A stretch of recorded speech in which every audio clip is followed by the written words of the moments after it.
Hello guys, কি অবস্থা?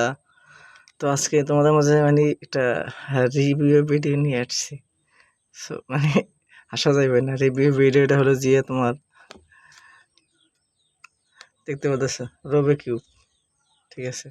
তো এই যে এইটারে রিভিউ করা হবে, মানে রিভিউ বলতে যে মানে আসলে I can not solve this, ঠিক আছে? সো এটা আমি একটা ভিডিও করতেছি এবং তোমরা জানো, যেটা তোমরা জানো যেটা কীভাবে সলভ করতে হয় সেটা আসলে আমাকে একটু বলবা, ঠিক আছে? তো আমি ট্রাই করতে আসি যে কীভাবে কী করতে আমি জানি না, ঠিক আছে? এখানে অনেক ম্যানুয়াল ফ্যানুয়াল দিয়ে দিচ্ছে, এই যে অনেক দেখতে পাচ্ছি।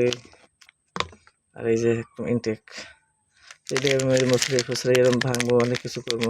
সরি, কেমন কী করে আমি জানি না। যাই হোক, এটা আসলে আমি আমি বুঝি না যে কীভাবে কী করতে হয়, ঠিক আছে?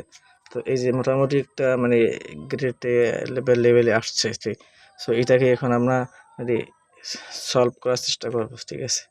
তো আসলে এইটাই পারি না, এইটাই আমি আপনাদের কাছে জানার চেষ্টা করতেছি যে এটা কীভাবে সলভ করতে হয়, ঠিক আছে? তো মানে এইটা আজকে আর সলভ হবে না, মানে নেক্সট কোনো একটা ভিডিওতে আমি এটা ট্রাই করবো। তার ভিতরে তোমরা অনেকে মানে যারা জানো এটা মানে বলবা যে ভাই এটা এইভাবে সলভ করতে হয়, বা কোনো ওয়ে থাকলে কিনা আছে কিনা সেটাও আমাকে বলবা। সো এই পর্যন্ত আজকের এই ভিডিওটা, এই জন্য আমি তোমাদেরকে মানে এই ভিডিওটা করা, মানে আমি আসলে কালকে কিনছি, কেনার পরে কিন্তু এভাবে সলভ কীভাবে করে বা আমি এই বিষয়ে জানি না। আর পিছনে যদি দেখো কোনো কিছু, তো সেটা নিয়ে ভাই গ্রামের পোলাপাইন বুঝছো, আর সিঙ্গেল পোলাপাইনরা ভাই কিছু ঠিকঠাক থাকে না। সো ডরি, ঠিক আছে? আস্তে আস্তে এটা ই হবে, অন্য একটা রুমে নিয়ে যাবো ক্যামেরাটা। তো আসলে আমি জানি না কীভাবে সলভ করতে হয়। সো ভালো থাকো।